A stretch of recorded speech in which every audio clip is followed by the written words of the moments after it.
Gel yanıma yanıma, otur yanı başıma. Bir öpücük vermesen, biraz koklat bana. Ouais, Istanbul. Ah, Istanbul, Constantinople, Byzance. Il y a un troisième là? Non. Ok. On arrive finalement à Istanbul. Ça va être notre porte d'entrée pour l'Asie. Berceau de la civilisation. De toutes les civilisations. Toutes les civilisations. Eh, c'est pas mal ça. Moi j'ai envie de dire, c'est un peu à partir de maintenant que le vrai voyage commence, tu vois. Ah bah là on a dépaysé, hein.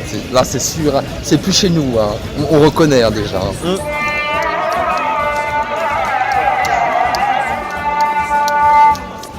Toi en tant qu'islamophobe par exemple aussi, Je me sens aussi. t'en penses quoi de tout ça? Ah, on appelle à la prière là. Donc du coup on est un peu plus loin de la maison. Alors toi qui es la caution de culture de ce voyage, Oui. Ah bon. qu'est-ce que tu peux nous dire sur Sainte-Sophie? Je vais te dire, hein. Je vais te dire tout de suite mon cher ami.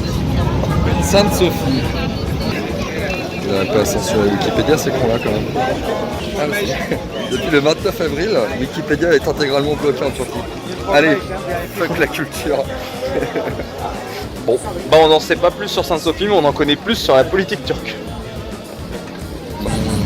Un des plus gros monuments byzantins. Voilà. C'est vrai que c'est un gros monument. Construit en 6 ans quand même, hein. C'est pas beaucoup. Hein. Alors vas-y, goûte ton premier loukoum. Je crois qu'on est sur le pas mal là. Meilleur loukoum d'Istanbul. Je vais me faire quand même 400 grammes de loukoum là. Je suis un peu nauséeux là. Ah bah là tu viens de te vider une boîte de sucre. 15 € sur 200. C'est une somme, regarde. Les pigeons sont chelous dans ce pays. Vous aussi, aimez Atatürk. C'est le quartier, l'artère commerciale. On est un peu dans le Amazon local. Alors, il y a plein de différences. Par exemple, lui, c'est le ramassage des ordures. Bah oui. En fait, le type, il ramasse toutes les bouteilles qu'il trouve dans la rue, il les fout dans son truc, puis à la fin, il va les revendre au poids. Et si tu veux aiguiser ton couteau, c'est un peu plus flippant, c'est lui. C'est marrant parce qu'alors que ce pays a l'air d'être un peu bordélique, quoi, quand tu te balades dans le souk, c'est sûr que les gens ils sont pas rangés. Bah là, les gens font quand même la queue pour aller au bus. Prenez-en de la graine dans le bus 95. Si tu peux aller chez moi. On a fait un peu les trucs d'usage hein, pour Istanbul. La mosquée de Soliman magnifique, la mosquée bleue, l'Hagia Sophia, mais aussi les meilleurs kebabs de la région. Est-ce que tu trouves un gagnant? Il y en a qui le fait au feu de bois, mec. Sérieux? Un kebab au feu de bois? D'abord, je mange cette merde, après je vomis, et après kebab au feu de bois. Et nous sommes à Istanbul, temple de la gastronomie, dans ce qui semble être un peu le quartier du kebab, hein. On va pas se mentir, ce serait un peu l'équivalent de Saint-Michel à Paris. À la recherche du kebab. L'ultime kebab.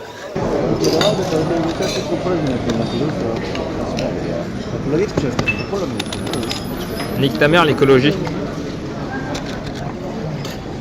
Là on est carrément chez un artisan kebabiste de renom.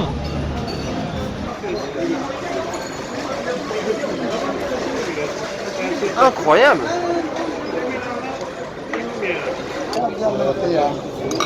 En fait c'est un kebab Ikea à monter toi-même. C'est dur de comparer par rapport au kebab grec qui lui ressemblait vraiment au nôtre, quoi. Au kebab du terre-terre, du bendo. Le pain est bon.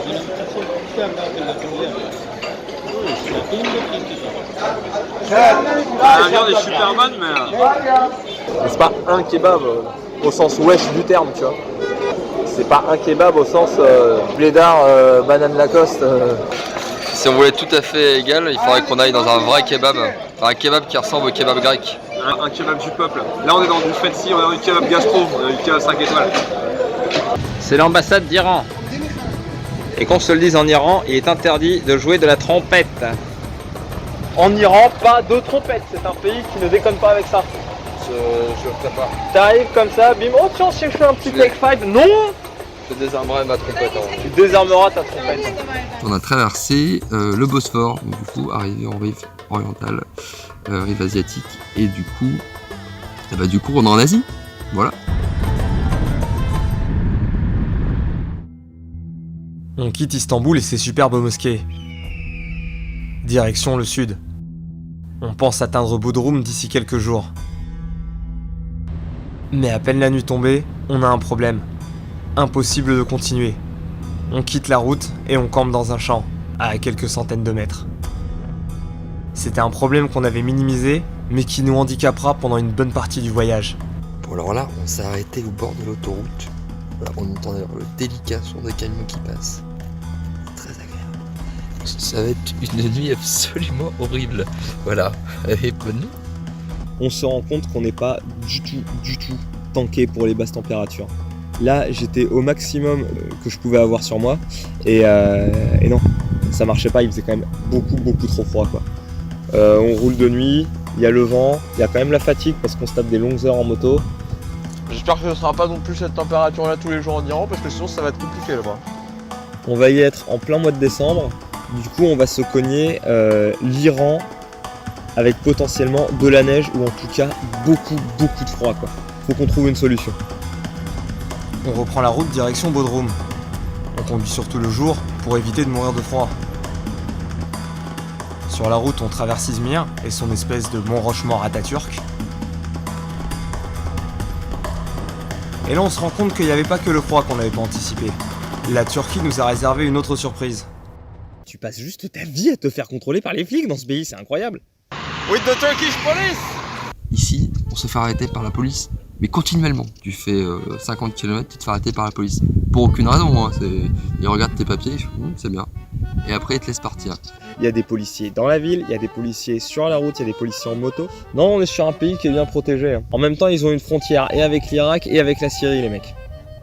Et alors, quand ils ont pas les moyens de te foutre une vraie bagnole de police pour t'arrêter, bah ils te mettent une pancarte avec une fausse bagnole de police, mais avec un vrai gyro, histoire que ça te fasse quand même baldave. Du coup, sur le contrôle routier, là, on s'arrête, ils nous donnent nos papiers, comme on l'a fait 12 fois avant. Et là, il y a deux motos qui passent à côté de nous, deux grosses BM. Eh, attends, il y a un Allemand. Attends, viens, on va lui parler. Hey, boss. You come from Germany? Yes. We come from France. Where are you going? Now we go to Bodrum. But all the way we go to India. Et en fait, c'est un couple d'Allemands, de Quinca, rencontrés il y a 6 mois, qui font un tour de la Turquie. But if you are going to Iran, Yeah. you cross the border and go through Iran? Yeah. What way? We have go Iran, Pakistan, and after India. Great. And so you go to the Black Sea, you told me? Yes. Yeah, that's very First nice we would also. like to go to Iran, but it's not possible because my husband here is a pilot and the political situation is very bad. Ah, yeah. It's funny, we met thanks to the police. Il s'appelle Joachim, il voyage avec sa copine. Et en fait, ils sont partis d'Allemagne, ils se font tout un délire à se traverser toute la Turquie avant de revenir en Allemagne. Tranquille les gars. So should we drive and so we meet up in Yeah.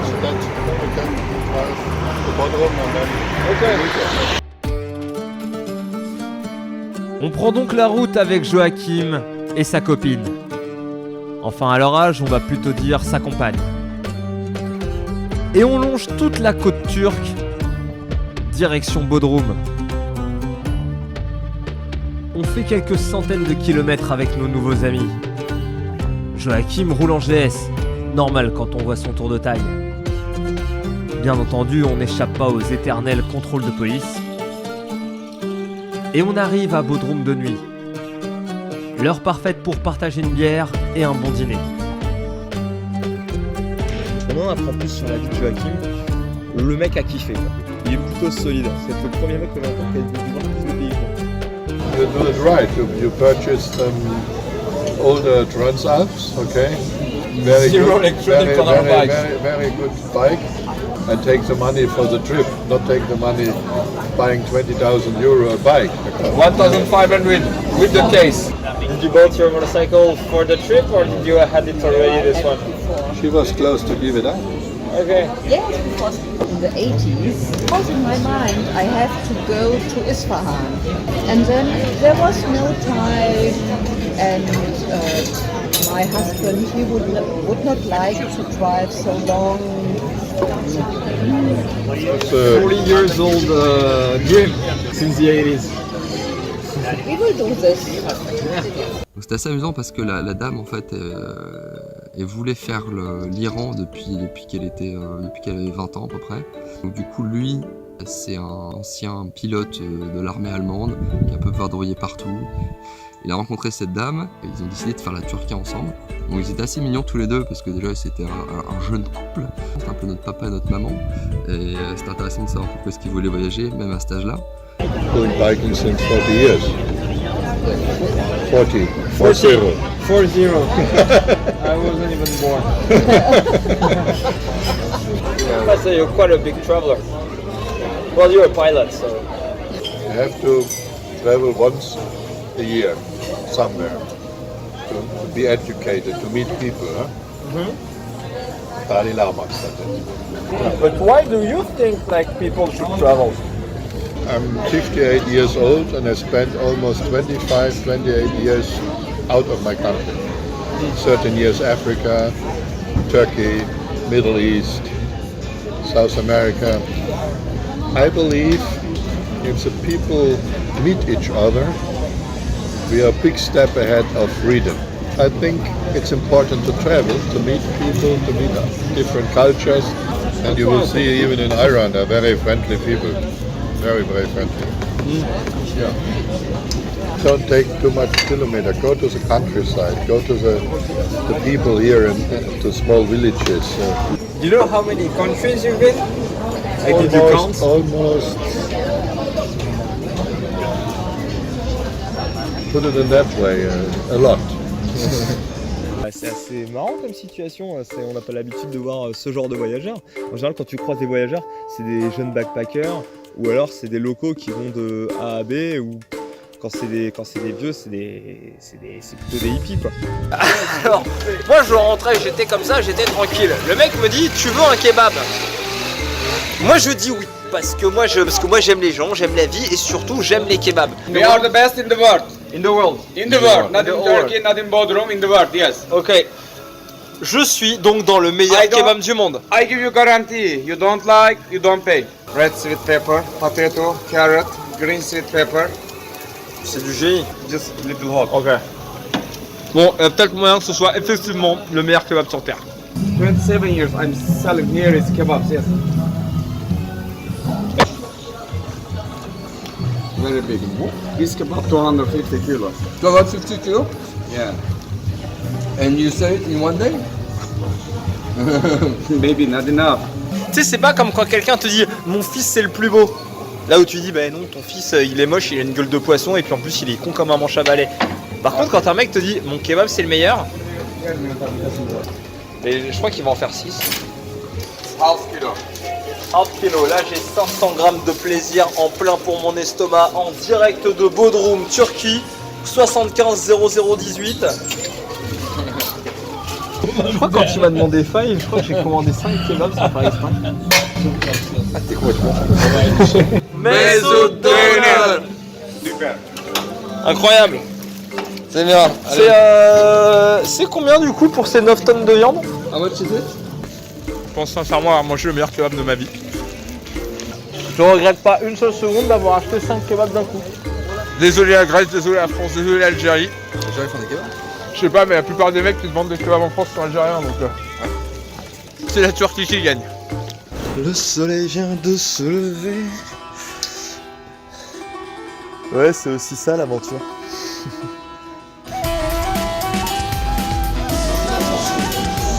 Alors là on est encore à Bodrum et du coup on a mis les motos là, pour traverser la mer. Et ensuite, elle est à Marmara. Et là, il y a Morgane qui est juste là. On a réussi aussi à choper des combinaisons de plongée qui nous serviront pas à plonger, mais qui nous serviront à foutre sous nos vêtements quand on va conduire la moto pour rester au chaud. On suit notre couple d'Allemands jusqu'à Marmara, l'occasion de faire encore quelques kilomètres ensemble. C'était une rencontre super intéressante. Si Joachim est la preuve qu'un voyageur ne s'arrête jamais, Ingrid, elle, est la preuve que les hasards de la vie peuvent nous emprisonner, mais qu'il n'est jamais trop tard pour commencer à bouger. And if you need something, See you. I will be back on the 9th of November. And we fly with the aircraft all over the world, even spare parts, whatever. Something is maybe nearby. Joachim nous conseille de suivre la route côtière jusqu'à Casse. Ça nous fait 2 jours de détour, mais du temps, c'est la seule chose qu'on a en rab. La tortue la plus métal de tous les temps. On la garde? La tortue. Ouais. Elle aurait la vie la plus ouf de toute l'histoire des tortues, je pense. T'as perdu ton âme d'enfant, toi. Moi, je l'aime bien. On trouve des endroits sympas où camper, avec une vue plutôt cool. C'est la dernière fois qu'on verra la mer avant la fin de notre voyage. Maintenant, on se dirige vers les montagnes et les hauts plateaux anatoliens.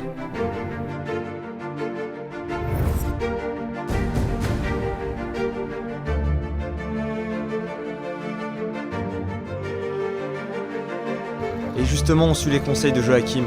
On quitte les grandes routes et on s'aventure dans les villages.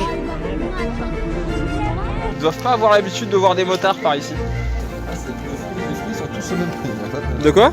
Ils sont tous au même prix. Ah, il a tout mis sur la balance en même temps? En fait, c'est marrant. Ici, apparemment, l'économie, c'est le lait. T'as tout le monde qui vient avec sa petite cruche de lait dans la cahute de Michel Lay, là. Ils arrivent, ils déchargent, ils vident tout là-dedans. Joachim avait raison. Peu importe où on s'arrête, on est toujours super bien accueillis. Et on boit des mètres cubes de thé. Grâce à nos téléphones, on arrive à se faire comprendre des locaux. Je vais en Inde avec mon ami.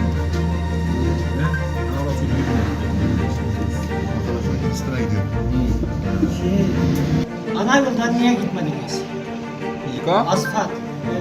Pourquoi n'avez-vous fait la route principale? Ah, pour vous rencontrer.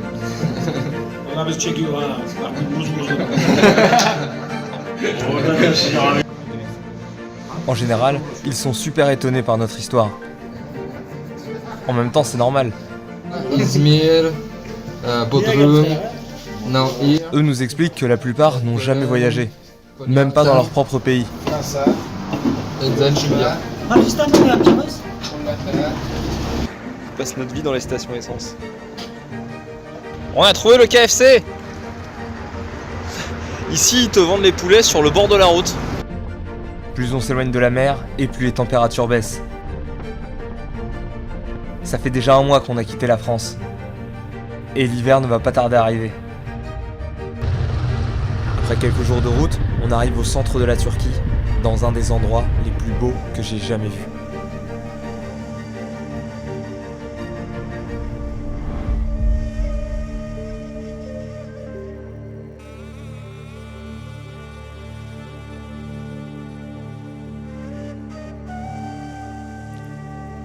L'explorateur marocain Ibn Battuta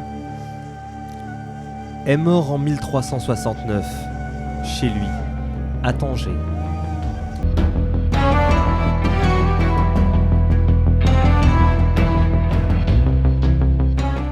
Dans sa vie, il aura parcouru plus de 120 000 km. Alors qu'il traversait l'Anatolie, il s'arrêta au village de Gorem. Devant la splendeur du lieu, il ne trouva pas les mots. Il écrivit « Voyager vous laisse d'abord sans voix, avant de faire de vous un conteur. »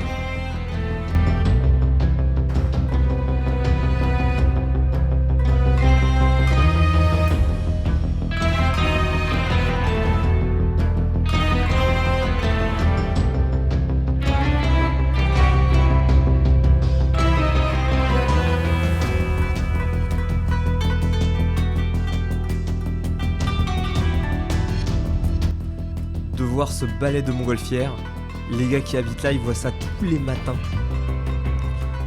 Je crois que c'est un truc les plus beaux que j'ai pu voir pays de ma vie en fait. C'est pas mal la Cappadoce, mais ça manque d'un truc. D'un je ne sais quoi. Genre cette partie-là c'est bien, mais cette partie-là il manque un truc. Faudrait arriver à habiller tout ça. Ah bah voilà, par exemple, ça c'est mieux, oui. Pas mal. Hein, les mecs ont trouvé un bon business model. Déjà que la région est plutôt jolie. Donc quand tu vois 150-200 montgolfières qui couvrent complètement le paysage, ça te fait une impression assez ouf. Nous de là, on est plus haut que eux de là, avec leur montgolfière quand même. Et chez Mehmet Montgolfière, vous pouvez avoir vu sur la route. C'est quoi, c'est la... Maxime, ça c'est la D215 ça, non? Les couilles de toute la Turquie, c'est là. Ah ouais, c'est... Regardez ça. Regardez-moi la qualité de l'asphalte là. Pour une aspérité, rien, un vrai billard. Après le balai des montgolfières, on arrive à se trouver une petite piole. On s'est trouvé un hôtel dans une baraque troglodyte. Pour un truc, genre, je sais pas combien on a payé ça, genre 8 balles avec le petit déj. On a dormi dans une grotte, à Gorem. Ce qui est plutôt cool. Dans cet hôtel, je vois des vélos, je vois des sacoches. Et on tombe sur un Canadien. J'ai acheté mon vélo sur Alibaba, 500 €.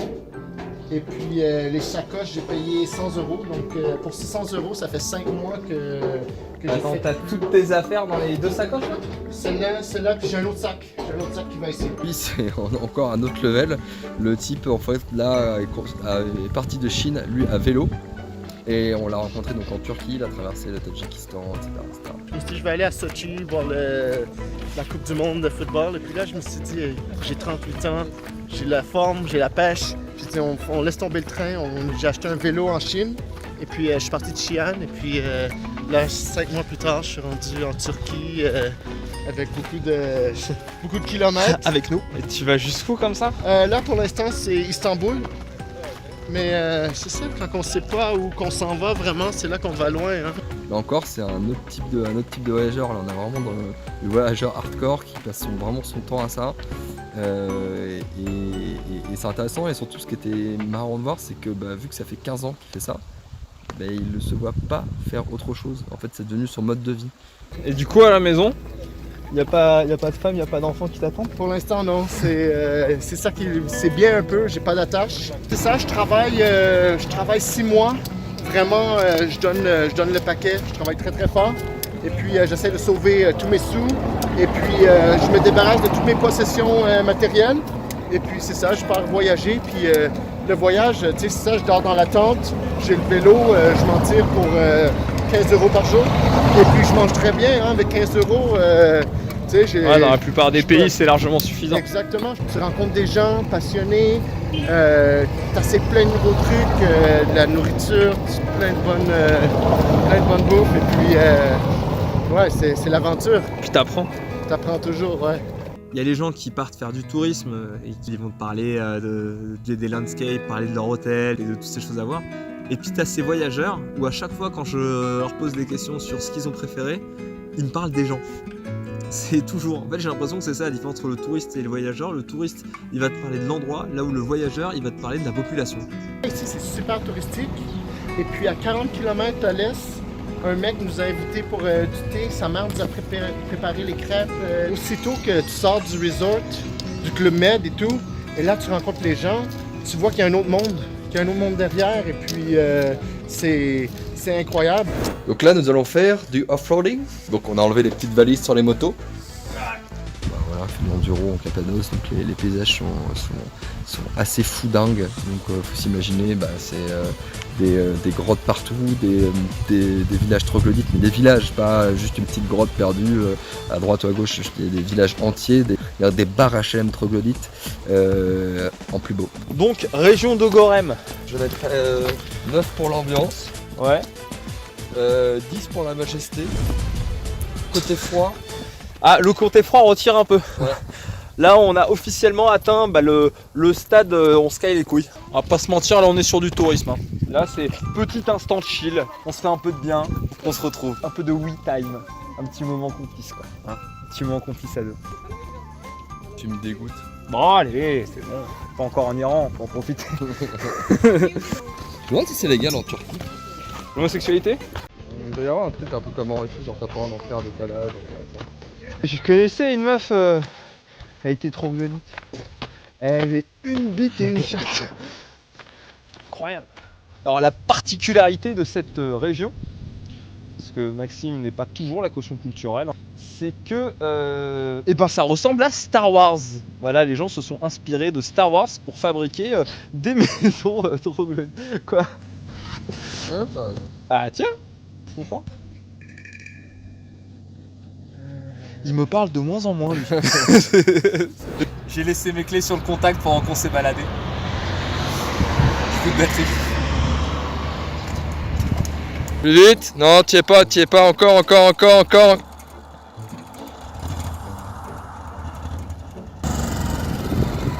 Premier coup, ma gueule. Not so bad. Allez, on va pas y aller à d'autres chameaux. Mais comment il te traite, Jérôme? Mais ta mangeoire, c'est une brouette. Revendique tes revendications sociales, là. Ouvre ta gueule un peu, c'est pas possible, ça. Alors qu'on rentre de notre session off-road, on voit un van garé. Le camion, il vient d'Espagne, quoi. On rencontre un couple d'Espagnols, Julio et Maya. Là, on a d'autres races de voyageurs, ceux qui ont décidé de tout plaquer et de partir en voyage sans date de retour définie à l'avance. Muchas gracias. Y después de India, bajar por Myanmar, sudeste asiático, Tailandia, Camboya, Laos, Vietnam, Malasia, cruzar todas las islitas de Indonesia y Australia. ¿Cuánto tiempo necesitáis? No sabemos. Pero sabemos que tenemos solo una vida. ¿Sí? Sí. Entonces ese es el límite, una vida para... Una vida para está hacer el límite. viaje. Ok, entiendo. ¿De dónde viene la idea de hacer eso? En la prehistoria había gente que prefería quedarse en un sitio y empezar con la agricultura y esas cosas, o había otros que eran nómadas y gracias a eso se empezó a explorar el mundo. Y nosotros yo creo que somos parte de los nómadas. ¿Y vosotros, familia y los amigos, hacen el mismo tipo de vida? No, para nuestros amigos somos locos. Sí. ¿Ah, sí? ¿Y por la familia? Sí, más locos. ¿Por qué no tienes una vida normal, un trabajo estable? Entonces, ¿por qué no tenéis una vida normal? Porque tenemos la vida que queremos. Es normal para nosotros. Intéressant. Moi, je pense pas que je vais pouvoir voyager comme ça, parce que ça me paraît un truc qui me plairait, parce que je pense que le voyage, ça doit rester quelque chose d'exceptionnel pour en profiter pleinement. Mais intéressant que eux aient décidé de vivre de cette façon-là. What were you doing in Spain? I'm a surf instructor. Yeah, and I was pharmacist. I have a normal life before I have a, Oh yeah? yes, a good job, a good salary. So you have the big package, the house, Yeah, I have everything. big sofa, Yeah, too, Yeah. with chess lawn and everything, big Cool. television. the Spanish dream, as we say. Yeah. After 7 years working, I start No, not for wondering you. what I'm doing with my life. It's that what I want, and you start asking a lot of things to yourself, and then Yeah, and then you find the answer. yeah, now? you found the answer. And do you think everyone can do it? Yeah, of course. The most difficult step is the first step, to leave everything at home and start. After that, everything flows. The money is not a problem. The money is a problem to live a normal life, because you have to pay a lot of things. For travel, we have to pay food and petrol. But you need to learn to live simply. And was it hard, a simple life? No, No, No. it's more easy. yeah. Yeah. It's less. You have less things, so it's less heavy to Less to worries. keep them. I mean, Yeah. it's Yeah, there's no burden there. yeah. Yeah, for me, for example, the only worry is the van. If Yeah. the van works, okay, let's continue. Keep going. Je trouve très intéressant ce qu'ils disent les Espagnols, parce que c'est vrai que souvent moi sur les réseaux sociaux les gens ils me disent comment tu fais pour te payer tes voyages, comment tu peux. Mais en fait ça me coûte rien hein, mes voyages. Ça me coûte moins cher que quand je reste à Paris. Tu t'habitues à perdre du confort, mais de notre côté tu t'habitues jamais à voir tout le temps des nouvelles choses et tout le temps des nouvelles expériences et découvrir des nouveaux pays. I live like this. We have not too much money, but we have a luxury life. Yesterday or the next day we were sleeping in the valleys. You saw yesterday the best garden. 3 days ago, no, 1 week ago we were on the beach and the first line, no, just on the beach on the sun. And yeah, we have a luxury life. Without money, but a luxury life. Yeah. And after, when you're gonna be all of your trip, you think you're gonna come back to your ancient life? No, never. Never to the conventional life. Maybe come back to home, yes, but never. No, I'm sure that I don't want to live for pay bills and just work 8 hours per day, 5 days per week, and have 15 days in August to go to the beach or something. No, it's not for me. Ensuite, on décide de repousser un peu plus vers l'est pour essayer de devancer le mauvais temps, parce que il est début novembre, la région à l'est elle est montagneuse, les orages commencent à arriver, la pluie aussi, la neige, donc on décide de mettre le turbo et de pousser le plus vite possible à l'est.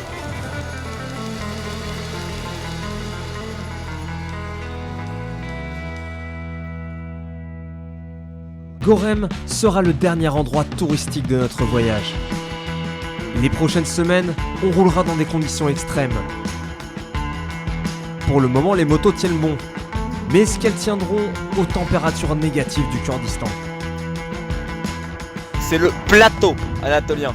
Alors nous, en gros, ce qui se passe, c'est que on traverse tout ça pendant des jours et des jours. C'est plutôt usant. Là-haut, là-bas, c'est les montagnes, donc en haut de la neige, derrière l'Iran. Donc voilà. Sauf que pour rouler sur de la neige, on a ça. Donc là, on est en déficit de 2 roues par véhicule pour pouvoir rouler sur de la neige. Ça va être assez sympa. Et en Anatolie, donc le sol, on est sur du caillou. Alors rien ne pousse. Pour se faire du feu le soir, c'est pas possible, vu que comme on peut le voir, le plateau anatolien, ils ont refusé le concept d'arbre. On est sur un autre island, quoi. Moi, ça me fait penser à la Mongolie. Je suis jamais allé en Mongolie, mais c'est un peu l'idée que je m'en fais. Une immensité de rien. T'imagines pas une armée de Rohirrim là comme ça? Ils ont un petit peu baissé si tu veux les Rohirrim. Putain. Ils ont un peu baissé. C'est incroyable, le mec en fait il arrive à guider ses petits moutons. Après c'est un animal grégaire. Hein. Le mouton, pas le turc bien sûr.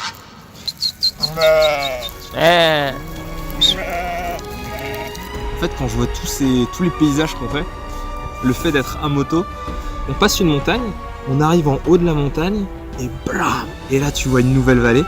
Et là en gros tu t'imagines comme si t'étais il y a 1000 ans en train de tirer ton dromadaire.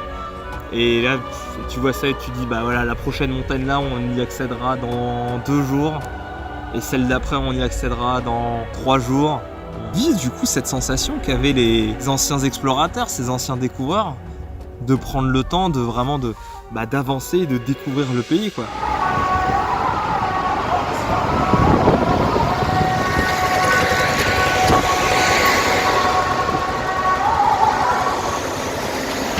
Japon. Japon. Incroyable. 10 months traveling. Hein? 55,000 kilometers. 55,000 kilometers with this motorcycle? Yes, yes. Mais c'est 125. And I tried to change oil. Short name Koba. Koba. Okay, Morgan. Morgan, nice to meet you. Nice to meet you. Okay. Where are you going after that? If possible, next year I would like to go to Africa countries. After that? Yes, and 2 years later, I would like to go to American countries, South America.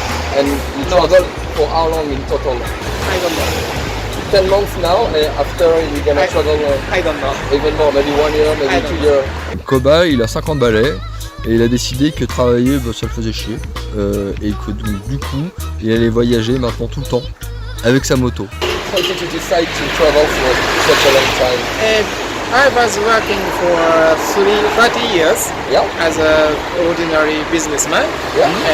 During that, I'd like to. I have a dream to go abroad by motorcycle. Yeah. So now I can. No, you can. Like a long life dream. Yes.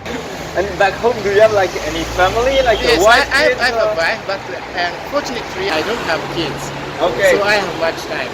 I don't Okay. have much money, but I have much time. Yeah. So I can continue my travel. And your wife, she comes to see you? No, she loves to work, so she's working in Tokyo. Il a une petite Yamaha, une petite 250, là, il arrive avec sa petite moto. Et il traverse le monde avec ça, donc il venait depuis le Japon. Il est pas chargé, hein. Il a un petit sac. Là, il doit avoir il a ses outils. De l'autre côté, il a son jus d'orange. Ça, tu penses que t'es un peu un aventurier de la vie et tout. Là, tu rentres le combat.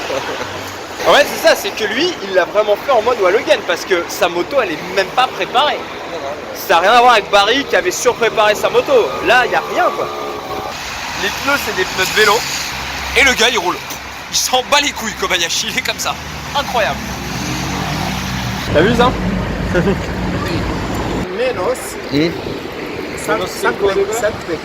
à l'est de la Turquie. East Turkey. Ah. Froid.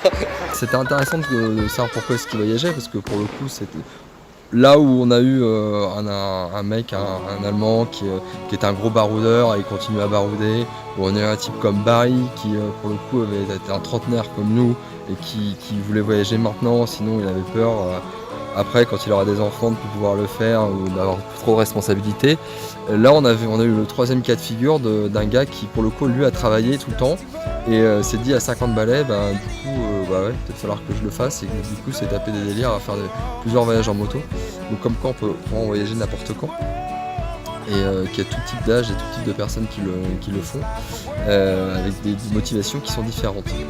Human is different from other animals because they are very conscious about different or new thing. Bon alors là le mec me dit en fait que la petite estafette qu'on voit juste là, en fait c'est des réfugiés syriens qui l'ont prise pour fuir leur pays et pour venir en Turquie. C'est les.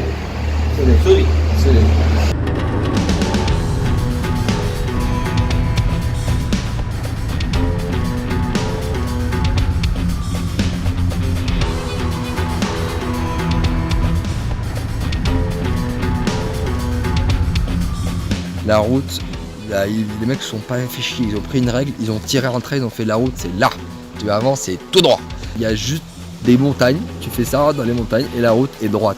Tu peux voir sur 30 km devant, la route est juste droite, donc c'est infini. Il faisait assez froid, c'était joli mais assez pénible. Après 2-3 jours, on arrive finalement en territoire kurde.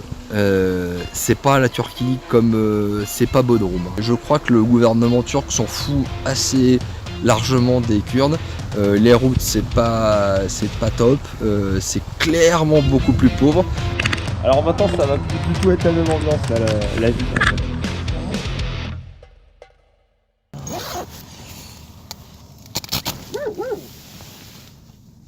Il y a des chiens qui ont rôdé près de notre tente après toute la nuit. Et ce matin, je les ai surpris autour d'une petite carcasse. Clairement, c'est un autre chien. Sinon, résultat des courses, on a passé une nuit plutôt que je qualifierais de merdique. Merdique, ça me semble être un bon adjectif. On s'est caillé le cul pas mal. Parce que le sol là, là on le voit pas, hein, mais il est gelé en fait. Déjà pour planter les piquets, il fallait prendre une pierre et taper dessus comme un bourrin, alors qu'a priori c'est de la terre. La journée commence. Je savais pas que les chiens étaient cannibales. Voilà, maintenant je le sais. Allez. Je vais mettre en combinaison de plongée aujourd'hui.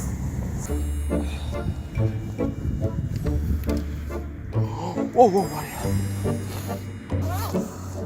ah, tout de suite là? À peine enfilé? Ouais, ça a l'air d'être plutôt bien. Ouais. Moi je vais partir sur un délire 4 couches. Je vais faire combinaison de plongée, mérinos, polaire et le cuir en coubon. Pour le style aussi, tu vois, je suis quand même un motard. Avec en dessous, collant, pantalon double Kevlar, sur pantalon. Il a fait tellement froid cette fois. On est au Kurdistan, une région qui est à cheval entre l'Irak, l'Iran, la Turquie et la Syrie, et où il fait froid. Là on est sur un concept de froid, et ça là-bas là, c'est le mont Ararat. Et ben c'est là où Noé, fils de Lamech, fils de Méthulessa, etc. jusqu'à Adam, cette génération, s'est posé avec son petit bateau. Et ben nous on se dirige vers là-bas. Là on est sur du 5000, je sais plus, 5003 je crois. Le Kurdistan c'est une zone qui est assez en conflit quoi. savoir que les indépendantistes, le PKK, qui sont considérés comme des terroristes par le gouvernement, et ça se ressent sur place, hein, y a de la flicaille. On ne va pas se mentir, dans une région, il y a de la flicaille, quoi. Les bagnoles de police, c'est des tanks. Bah eux ils utilisent pas des Clio ni des Mégane. C'est plutôt laid. Bon, moi ça va, j'aime bien ce qui est laid. Le parking communal. Ouais, alors en fait le mec qui travaille aux ordures ménagères. Maxime, regarde, c'est le petit cours d'eau communal. Tu veux faire l'escalier et non. Ça pour le coup ça ressemble quand même bien à un trou de pub. Oh, toi tu le sens plus par là? Je vois, moi j'ai l'impression que c'est l'endroit animé, c'est là-bas, déjà il y a le cimetière. Maxime, cette espèce de particularité que dès qu'il voit un truc, il se dit c'est peut-être bon. Voilà, donc là par exemple, il veut manger de l'huile. C'est sûr, c'est dégueulasse. Ah d'accord, il les teste tous en plus. Cet homme n'a peur de rien. Oh, c'est dégueulasse. Oh. Bon, ça est pas bon. C'est dégueulasse. Je mange de la friture au miel là. Là on est sur le même concept mais en moins gras. Vous pouvez pas être plus gras. C'est pas bon non plus. C'est pas diète non plus. C'est pas bon. Tu fais du mal, Maxime, j'aime pas ça. On jette pas de la nourriture. Ah, jette pas la nourriture, tu la redonnes pour que tu la tergisses. Tout. Ça n'a pas trop d'intérêt. C'est pas mauvais. Ça a pas une gueule Ouais, c'est pas une gueule. affable, hein. C'est quoi? Je crois qu'en fait il y a des pois chiches aussi. Dans un dessert? Alors ici, il fait tellement froid que du coup, bah, on va changer le liquide de refroidissement pour mettre de l'antigel à la place. Donc là, c'est l'ingénieur en chef. Ça, c'est son stagiaire. S'il l'enlève, ça va lui chiquer la gueule. Ouais, mais il le savait, regarde, il se lave même les mains avec. Ah, c'est passage de couilles. Sans pression, devant toi. Ça, il le boit même. C'est bon. Regarde, c'est pas dans les règles de l'art. Hein, faut pas se mentir, hein. C'est pas les règles de C'est l'art. quoi? On n'ira pas boire un coup dans cette ville. Hein. Et encore, tu devrais le voir quand il vidange de l'huile. On se demandait comment ils font pour pas avoir de dents dans cette région. J'aime bien la couleur, on sent que c'est bio. Alors par contre, les gens ici, ils ont pas de moyens, mais ils ont des idées. Venez voir. Tu vois, quand tu fais une vidange, bon bah ton huile de vidange, enfin ton huile vidangée, elle est dégueulasse, elle te sert à rien. Bah ici, ils savent pas en faire. Ils réutilisent l'huile de vidange, ils la foutent dans un pot comme ça, et puis derrière, bah, avec une petite valve, ça tombe au goutte à goutte et ça te fait un poêle pour te réchauffer les mains. Voilà, rien ne se perd, rien ne se crée, tout se transforme. Car oil. Car oil. Perfect. Bravo monsieur. Vous êtes un cerveau brillant. Voilà. Alors moi le Kurdistan, je suis déjà fan. En fait, on se croirait un peu dans Mad Max, mais avec le thermomètre qui a chuté grave. Ah les gamins, ça bosse? C'est bien. L'école c'est de la merde. J'ai toujours dit que l'école c'est de la merde. Voilà. J'ai parlé à un gars au téléphone. Ouais, moi aussi. Turc. Ah. Non, vas-y, continue, pour l'instant tu gagnes. Il m'a parlé du Mont Ararat. Ouais. En fait, il m'a dit, en principe, c'est illégal aujourd'hui, pour quiconque, de le monter. Parce que l'État dit que c'est dangereux parce qu'il y a PKK. Si on vous demande, on dit qu'on est du PKK. Voilà.